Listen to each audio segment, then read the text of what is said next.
Kevin Garnett. Now, me and you have done episodes on Kevin Garnett. If y'all haven't seen it, I'll post a link in the description where y'all can go back and watch the old episodes. We're not going to spend a lot of time on it, but Kevin Garnett ranked number 16 all time. And I'm looking at this list. They basically saying he is the second greatest power forward of all time, which I do not agree with whatsoever. Kevin Garnett, I don't know how his legend has grown since he has retired. Like we didn't see his career. People act like he played in the 30s and the 40s, and it's just some mythical stories about dude, and he just climbing up the rankings. But Kevin Garnett, I don't know, man. Go ahead, bro. You go ahead. Talk about Kevin Garnett.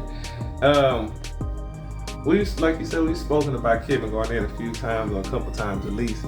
And I think Kevin Garnett, he's one of the most overrated superstars out there.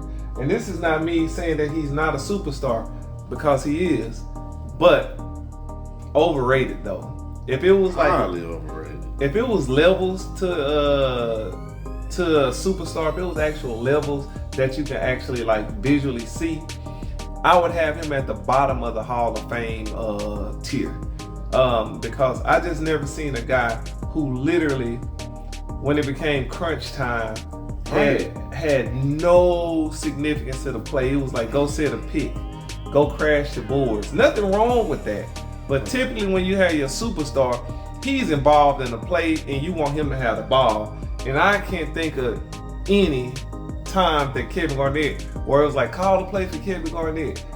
I've looked at YouTube videos, and when I watched his top 50 highlights, it was all dunks and blocks and just random stuff. And then you look at the other top 20 players, and you watching buzzer beaters, big shots here and there, big plays. Literally, his were alley-oops, dunks, screaming,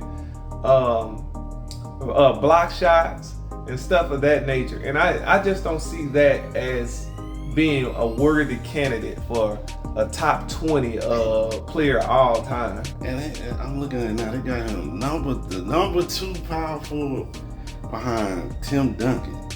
And like you said, if Tim Duncan didn't have those championships, they would surely rank Kevin Garnett as the greatest power forward ever. Like, they would. And I don't understand it. I do not understand how this dude legend has grown. Like, Kevin Garnett, I've spoken on this, you have spoken on, he lacked the intangibles in crunch time. To me, he couldn't lead no team nowhere. I know everybody make the excuse, oh man, he didn't have no help in Minnesota. Man, there was series where he had help and they just lost, man. They lost to the Mavericks because he couldn't stop Dirk. The best defensive player that everybody hang their hat on when they talk about Kevin Garnett, they talk about his defense. And they pretty much, that was his guy. They both play power forward. Dirk not a point guard. They played everybody else on Dirk until they didn't have a choice. Then Kevin Garnett went out there and started getting in foul trouble. The best defensive player, power forward ever, giving up 33 and 16 for the whole series. That's why you lost right there. If he just slowed Dirk down, they could have won that series. But when you giving up 33 and 16, come on now. Okay, so Kevin Garnett, they played the Mavericks. I'm looking at it now. In 2002, the Mavericks swept them 3-0. Dirk averaged 33 points, 16 rebounds, 3 steals, 1 block, 72% from 3, 52% field goal percentage, 89 from the line. Like, completely annihilated Kevin Garnett. Now, if the shoe was on the other foot, everybody would have been saying, man, Dirk ain't don't this, Dirk that. KG destroyed him. People won't even bring that up, how Dirk embarrassed him. And he's supposed to be the defense. That shows you right there that Dirk's offense overcame KG's defense, because he easily beat him. And if you look at the score, if he just slowed down Dirk a little bit, they could have won, or it could have been competitive. You know? I'm looking at people, y'all say, oh man, Kevin Garnett. Oh, the Mavericks had Steve Nash and Finley. Okay, this series here, 2002. Compare the role players' numbers and you'll see what's going on. Chauncey Billups was on the team. Averaged 22 points a game, 45% shooting, 5 boards, 6 assists. Wally Zerbiak, 20 points a game, 7 boards, 2 assists. Bro, you got 2 20-point per game scores. I don't want to hear nothing about no help. Steve Nash didn't average 20. Your ass got swept. Steve Nash didn't average 20. Let's see, Steve Nash, yeah, he did average 20 that year. He averaged 21 and 9. Okay, he averaged 21 and 9. And who was the other player for the Mavericks? Finley averaged 24. Okay, so they pretty much washed out then. They pretty much washed out. They pretty much even out. Now, Dirk outscoring KG by 11. That's the game right there. KG, he averaged 24 and 19, 5 assists. And that's good numbers. 42% for a big man is not good. But still, that's good numbers. But you supposed to be able to stop the other guy. You're an all-time great defender. That's what everybody hang their head on. Oh, you're a 12-time all-defensive player. You let your guy score that many points. I remember when Paul Pierce was saying Dirk did something. Then KG was like, man, he called me an N-word. Yeah, and then he said, then Paul Pierce said, no, he didn't. He said Dirk was busting ticket ass. And then he said, he called me the N-word. He said, no, he didn't.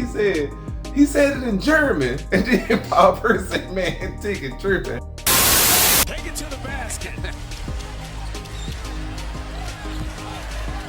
Nowitzki did. 82 Boston by 5. Nowitzki. Into Nowitzki's hands. Davis defending. Help from Allen. Knocks down the shot.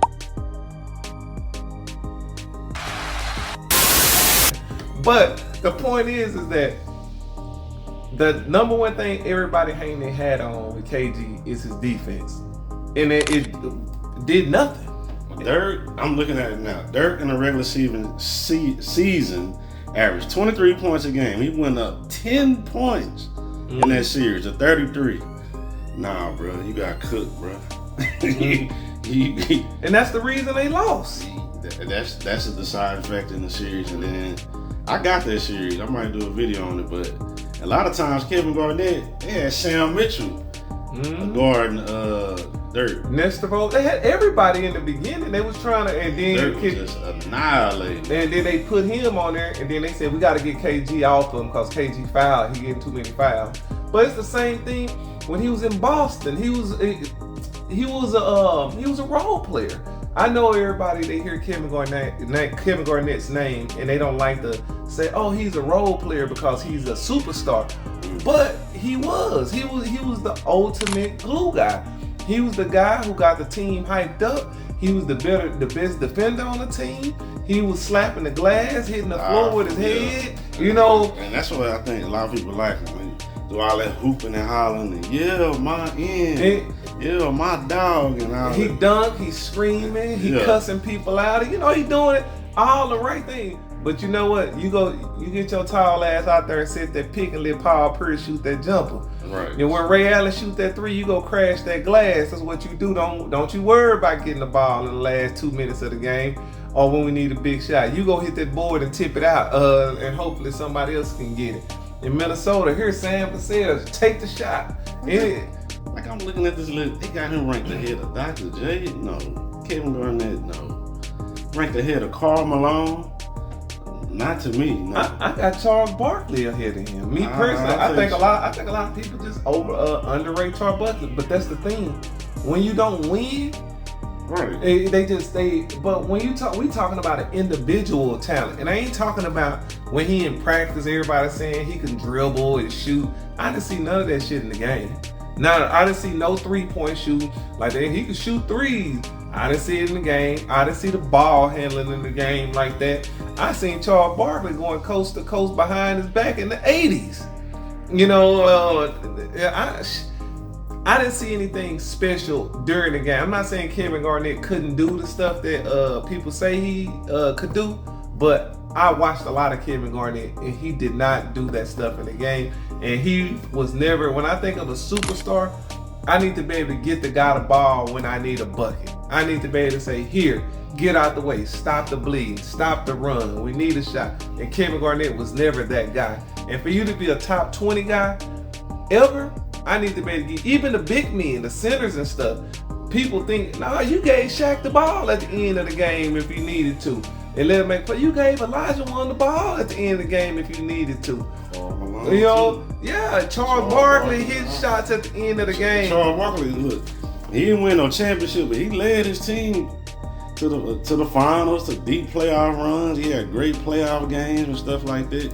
He just didn't win a championship, but if he didn't go against Jordan, he got one. Right, and so, oh man, I don't know how Kevin Garnett fame and legend, and I get it. A lot of that podcast has helped him, where people get to see him and hear him talk, and he talk with passion and yeah, you know, he stay fired up, and I get it.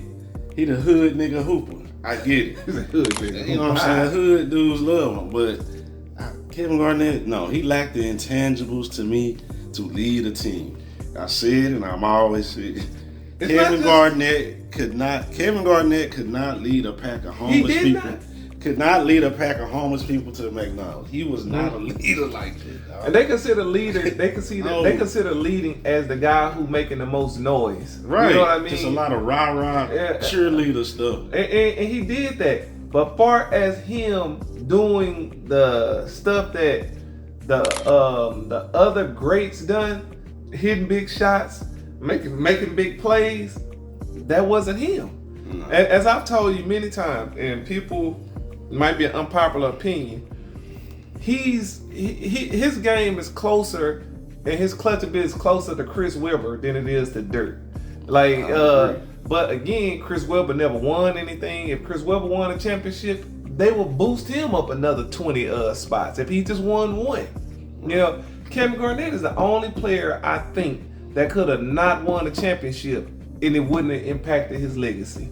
I agree. You know? I don't know, man, why this dude, but that's that, man, on Kevin Garnett. Kevin Garnett being ranked 16 all time is some BS. That's crazy, man. Kevin Garnett is not the second greatest power forward of all time. I'm sorry. I know he the hood nigga hooper. I get it, but nah, man.